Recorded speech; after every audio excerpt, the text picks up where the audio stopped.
अच्छा जी, ये एक और एग्जांपल मैं आपको सिंपल मूविंग एवरेज यूज़ करके आप छोटे टाइम फ्रेम में भी ट्रेड कर सकते हैं, जो कि मैं रिकमेंड नहीं करूंगा, लेकिन मैं आपको सिर्फ दिखाना चाह रहा हूँ कि ये पॉसिबल है। इस सिंपल सी स्ट्रैटेजी के साथ आप कोई RSI नहीं यूज़ कर रहे हैं, आप सिंपल एक मूविंग एवरेज यूज़ कर रहे हैं और आप प्राइस के साथ टिके हुए हैं। तो आपने 30 मिनट्स का चार्ट खोल लिया है। 30 मिनट्स का देखें, जैसे जैसे छोटे छोटे टाइम फ्रेम में जाते जाएंगे वैसे वैसे आपका प्रॉफिट मार्जिन भी कम होता जाएगा और उसके साथ साथ आपके जो स्टॉप लॉस हैं वो ज़्यादा हिट होने के चांसेस हैं। ठीक है, लेकिन अब हम जब छोटे सेटअप में जाएंगे तो हम अपनी मूविंग एवरेज की जो लेंथ है वो 9 कर लेंगे। यहाँ पे पहले हम 50 के ऊपर कर रहे थे। ठीक है, स्विंग ट्रेडिंग में हमने 50 पे की थी। डे ट्रेडिंग के अंदर हमने, यानी कि जो 4 आवर्स के चार्ट के ऊपर हम 20 डेज़ की यूज़ कर रहे थे, अब हम 9 डेज़ की यूज़ करेंगे, क्योंकि अब हमें ज़्यादा एग्रेसिव मूविंग एवरेज चाहिए। इसको जब हम ऑन करेंगे तो सेम वही फार्मूला है। जब भी आपको एक स्ट्रॉन्ग ग्रीन कैंडल आपको नज़र आए मूविंग एवरेज अप ट्रेंड के ऊपर, मूविंग एवरेज अप ट्रेंड के ऊपर, तो आप उसको वहाँ पर ट्रेड कर सकते हैं। फॉर एग्ज़ाम्पल हम एक ये सामने मुझे बड़ी प्यारी एग्जांपल नज़र आ रही है, ये देखें, ये वाली, सॉरी, ओ ये अलर्ट खुल गया, रिप्ले में जाना हमने। यहाँ पर लेट्स से मार्केट में हम यहाँ पे बैठे हुए हैं, तो थोड़ा सा जूम इन कर लेते हैं ताकि आप लोगों को कैंडल की शक्ल भी सही तरह से नज़र आ सके।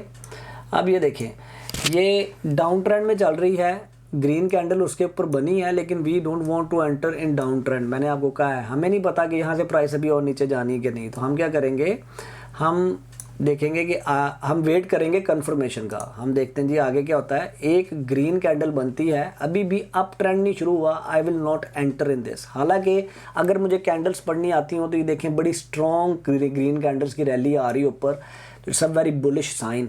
लेकिन हम इस स्ट्रैटेजी में मूविंग एवरेज को फॉलो कर रहे हैं, तो हम सिर्फ उसको लेके चलेंगे।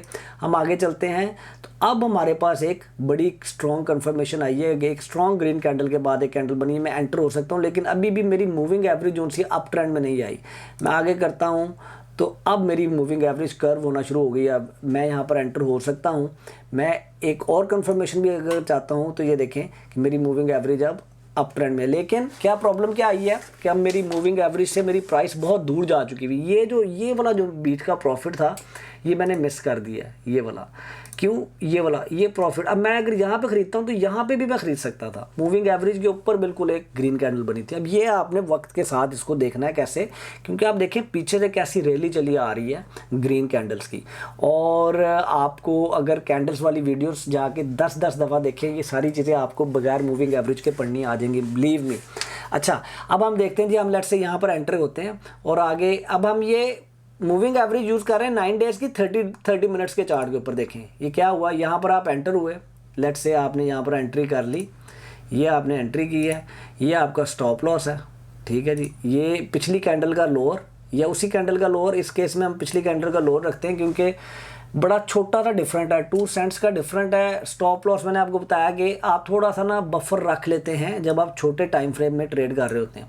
ठीक है, उसके बाद आप देखें कि हमारा जो टारगेट है वो इसका गैप मल्टीप्लाई बाय 2 कर लें, मल्टीप्लाई बाय 1 कर लें और वो रख लें। तो ये हमारे पास तकरीबन 9.2 हमारा टारगेट होना चाहिए। यहाँ पर हमारा टारगेट अचीव हो चुका हुआ है इस वाले केस में, ये देखें यहाँ पे हमारा टारगेट अचीव हो चुका हुआ है। लेट्स से आप ये ट्रेड जीत गए हैं और अब आपको इस प्राइस मिली है, क्या आप एंटर होंगे इस वाली स्ट्रेटजी से?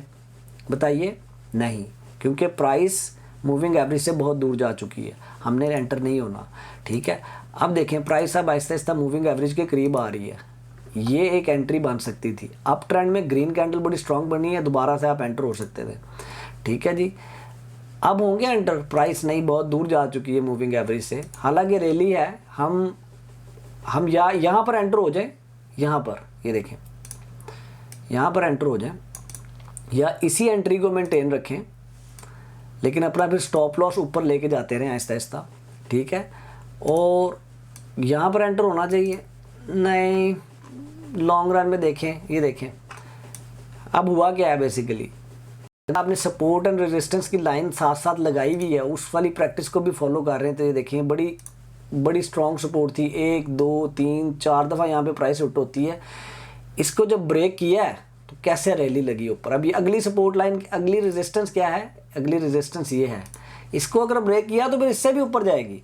अगर आपने ये सपोर्ट को भी साथ यूज़ रेजिस्टेंस और सपोर्ट लाइंस को भी आप साथ साथ यूज़ कर रहे हैं, तो आप कहते हैं ठीक है यार, मैं अपने ट्रेडिंग डिसीजन में सपोर्ट और रेजिस्टेंस को भी ऐड करूँगा। आपने यहाँ पर बाय कर लिया और आपने लेट्स से यहाँ पे सोचा हुआ था कि यार ये बड़ा स्ट्रॉन्ग रेजिस्टेंस लेवल है, यहाँ से तो प्राइस देखें इधर भी गिरी थी, इधर भी गिरी थी, इस दफ़ा फिर गिरेगी, लेकिन जब इसको ब्रेक कर दिया तो देखें कैसी प्राइस ऊपर गई। इसलिए मैंने आपको सपोर्ट एंड रेजिस्टेंस भी पढ़ाई थी कि जब आप उसको भी कंबाइन कर लेंगे इसके साथ तो आपको बहुत ज़्यादा फ़ायदा होगा, आप अपने प्रॉफिट्स को इंक्रीज़ कर सकेंगे।